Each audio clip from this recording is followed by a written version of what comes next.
आपने शुणिले आमर मंत्री महोदय आम एमपी महाशय दाबी ना कहली आपण मान 50 एकर जमी सरकार देबे जोटा ओडिशा सरकार दौ नथिले तांकर माने इच्छा शक्ति नथिला सेटा हमें निश्चित भाव में पाइबू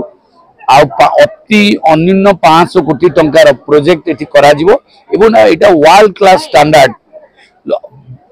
भारत रु नुहे विश्व रु मध्य आसीबा को रिसर्च करिया पई ये जो पाइक मानकर जो शक्ति थिला इंग्रेज विरुद्ध रे लड़िबार जो शक्ति आ सामर्थ्य तांको विरुद्ध गाथा को रिसर्च करिया पई आसीबे एटा होची हमर मास्टर प्लान आ दुई तीनटा कथा अछि आ टूरिस्टिकल एक्टिविटीज पई गुटे रोपवे रो व्यवस्था एवं ता सहित पार्क पार्क ये सब विषय एवं एग्जिबिशन ये म्यूजियम ये टाइप रो कार्यक्रम मध्य हाथ को निया जिते मैक्सिमम हो पार हबार बहुत संभावना बाट खोल देइछन मां बरुणई करुणई एथिरे विलंब हब नाही और जिते शीघ्र जमी मंत्री महोदय कहले वर्ष सुधा आम कार्य आरंभ करूँ आर लास्ट एक्सटेंड पर्यंत जीवु आउटे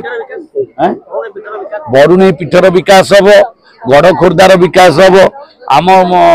शहीद मानकर स्टैच्यू निर्माण हम पार्क हम रोपवे हम बहुत प्रकार एक्टिविटीज हम एवं गोटे विराट बड़ जो पहाड़ ऊपर सीताकुंड तार भी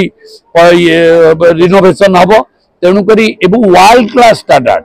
ये ओडिशा भारतर कथा नुह विश्व स्तर लोक आसवे से भाई स्टैंडर्ड हम और ये बरुणई आज जो रज उत्सव जो प्रतिज्ञा आ शपथ निश्चित भाव में खोर्धा को आगू नब।